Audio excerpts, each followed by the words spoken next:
प्रायः संसार के लोगों के समक्ष एक प्रश्न उत्पन्न होता है कि पूरे भारतवर्ष में स्थल स्थल पर लोग घर घर में, मंदिरों में कीर्तन करते हैं। ये कीर्तन की परिभाषा क्या है? तो भक्ति रसामृत सिंधु में रूप गोस्वामी जी ने बताया कि नाम लीला गुणादीनाम उच्चैर भाषा तु कीर्तनम। भगवान के नाम, रूप, लीला, गुण इत्यादि का उच्च स्वर से गायन करना ही कीर्तन है। कीर्तन के प्रमुख प्रचारक हुए आज से 500 वर्ष पूर्व चैतन्य महाप्रभु।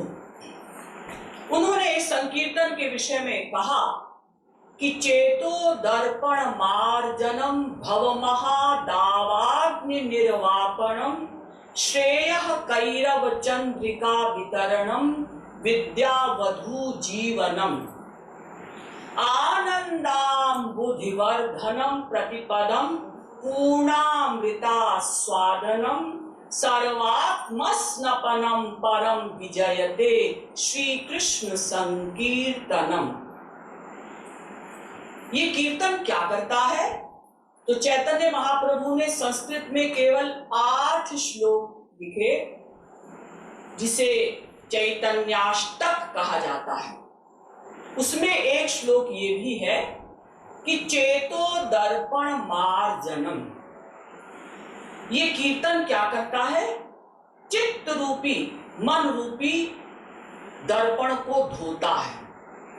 जो भक्ति की पहली परिभाषा है, प्रारंभिक जो हमें काम करना है, साधना भक्ति क्यों की जाती है? ताकि हमारा मन शुद्ध हो।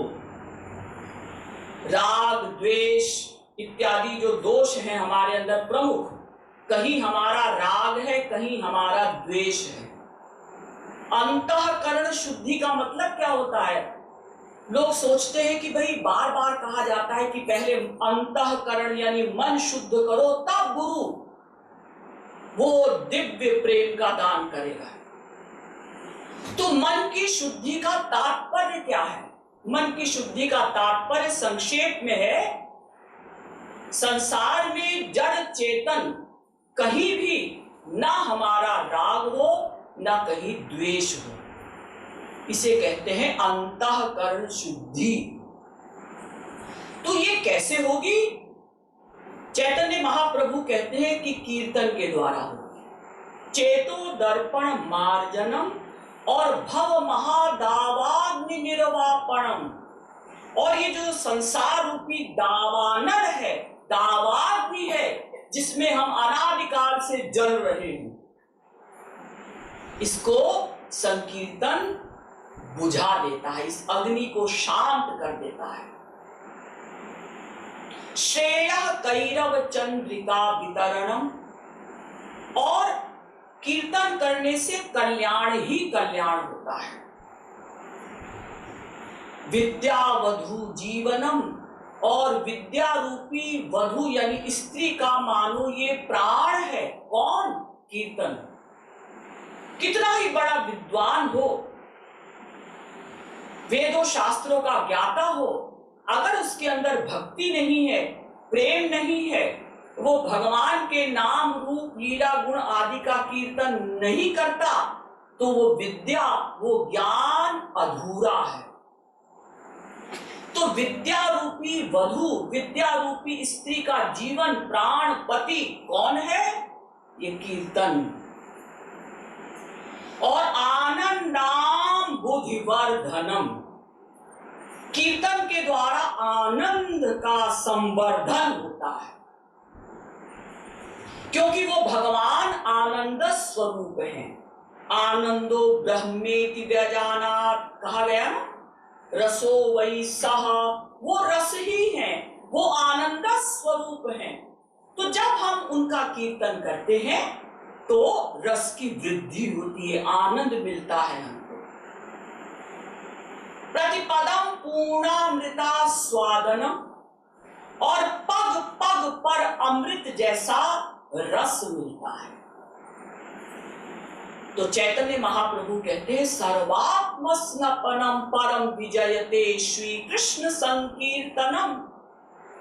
कल्याण के जितने भी उपाय हैं, ईश्वर प्राप्ति के जितने भी रास्ते हैं, उनमें सर्वश्रेष्ठ रास्ता, सर्वश्रेष्ठ उपाय है भगवान के नाम, रूप, लीला, गुण आदि का हृदय से गान करो। इसीलिए भगवान शंकर जी पार्वती जी से कहते हैं कि उमा कहूं मैं अनुभव अपना, सत हरि भजन जगत सब सपना।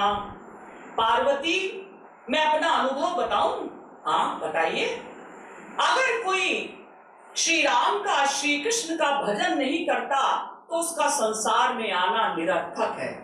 फिर तो ये संसार वैसे ही स्वप्न के समान है। जैसे सपना हम जो देखते हैं वो निरर्थक, उसका कोई सेंस नहीं, उसका कोई अर्थ नहीं।